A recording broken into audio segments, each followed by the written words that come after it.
Between 1939 and 1945, the combatants in World War II built over 860,000 aircraft, well over half of all the aircraft that have ever been produced.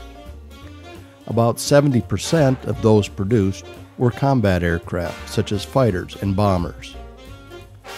The Allies would win air supremacy in the Pacific in 1943 and in Europe in 1944, allowing Allied supplies and reinforcements to get through to the battlefront, but not the enemy's. Ultimately, it meant the Allies would concentrate their strike forces wherever they pleased and overwhelm the enemy with a preponderance of firepower. This was the basic Allied strategy, and it worked. Aircraft of World War II exhibited great speed, agility, and power. Their pilots and crews demonstrated some of the war's most courageous and valiant efforts.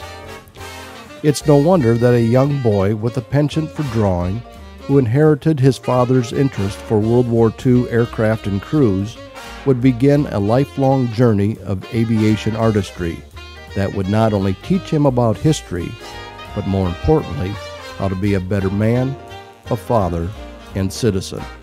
His name is John Mollison, and this is his story.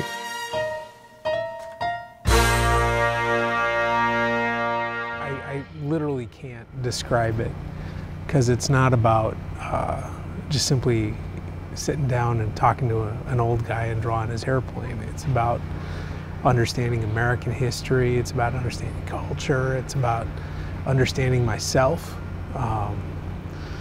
And I guess the fulcrum, the end result is I get to draw an airplane, but it's more than just the drawing. It's more than the piece of paper or the work of art. That is such a tiny facet of it. It's the excuse, though.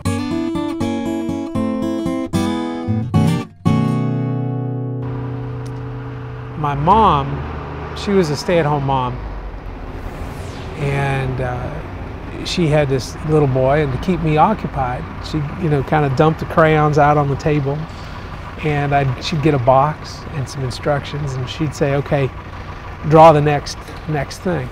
And while other kids had football players or baseball or whatever, I had fighter pilots and bomber pilots as my heroes. And that got me started in drawing airplanes. And I think my college and high school grades reflect the fact that I never stopped drawing airplanes to this day.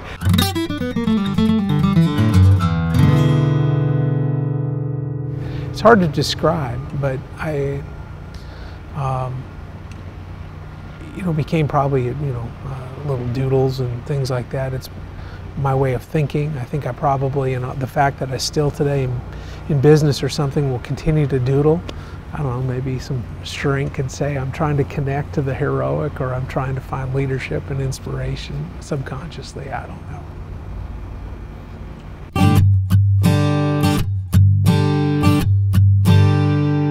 It developed into something else about 1997. And as a lark in my profession, as I went on, I'd always had an interest in technology. The interest in technology that I had, I started working for one of the first internet e-zines. So I got to write about technology that had to do with flight simulators.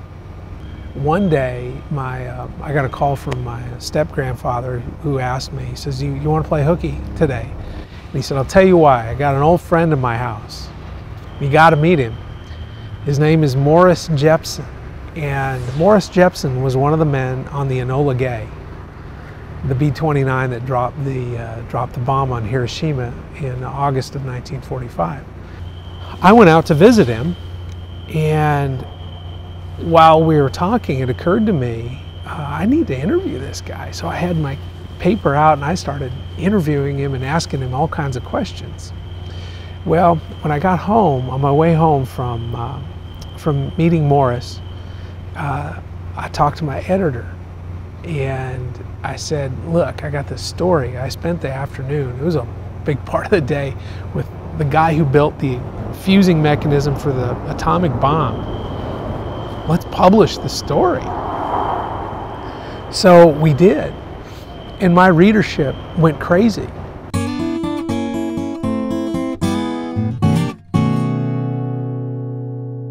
He said, John, would you be interested in interviewing a guy by the name of Clarence Anderson?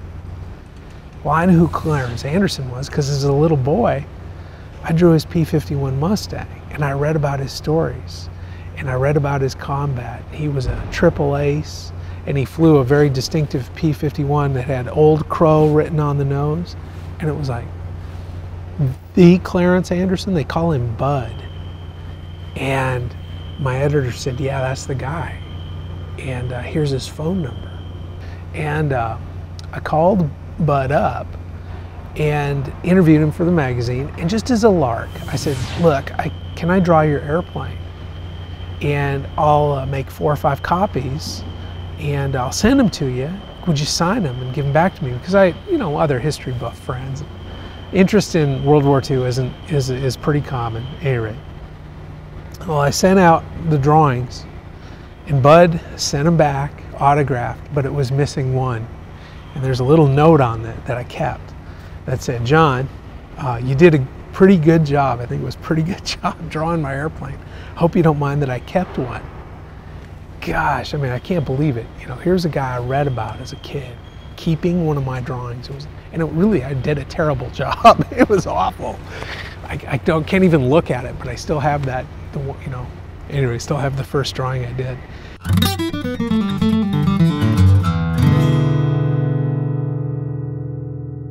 But I got to say that the interviews switched, definitely took a changed tone a couple years later when I was working for a company. And this probably gets more into why I continue to interview old men and draw their airplanes. And I remember coming home one day from one of those useless business meetings where, the president of the company didn't have any control, and I was looking at us underlings thinking I'd fire all of us. And I remember going home thinking, on my drive home, I was thinking, Bud Anderson at age 24 or 23, 22, could lead men into battle. I wonder what advice he'd give me. I called him up and I thought to myself, he's going to think I'm nuts, because here I am basically calling him about, leadership issues and management issues. And he said this, he said, John, I remember you, and I'm awfully glad you called, because I recognize that a lot of guys in your boat need some help. And now I think this is going to come to be an exact quote, but he said, as long as you ask those types of questions, I'll give you all the names of the fighter pilots you want. And that's when I cooked up the idea of, if they'll let me interview them, I'll draw their airplane. I'll pay for it being printed. And that's really how it started, is not just finding out about the history, but finding out about life.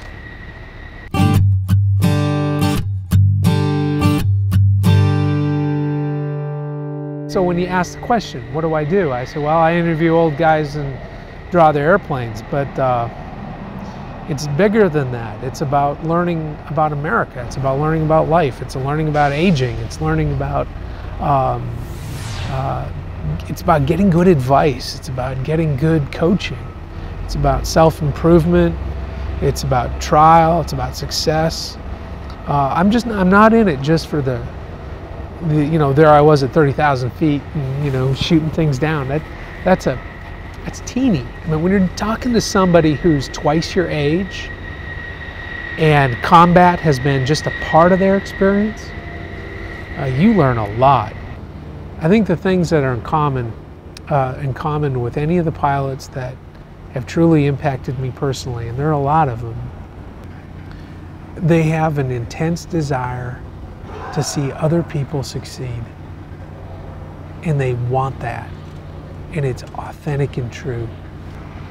That's left an impact on me, how these guys have been very paternal and very strong. It's helped me be a better father, certainly a better citizen.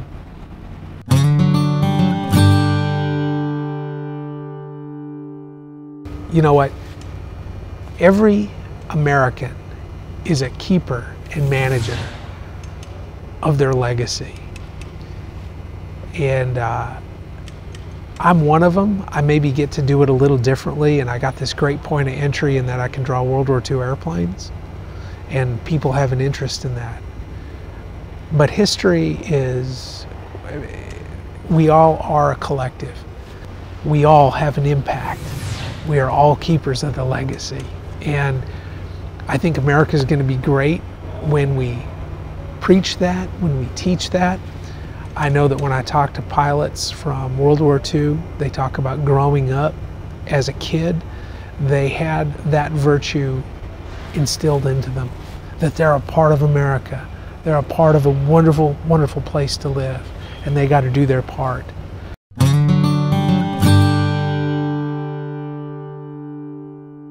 Generations connect to other generations.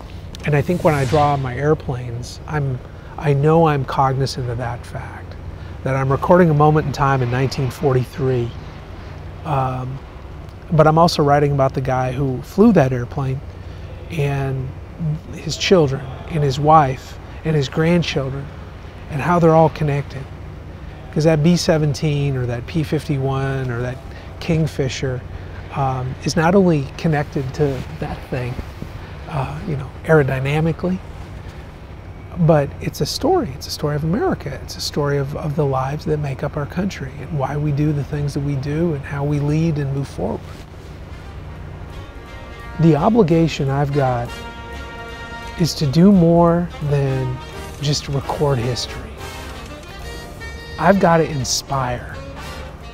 But you can't inspire without bias. And my bias is, I love this country. People have the greatest chance with our system.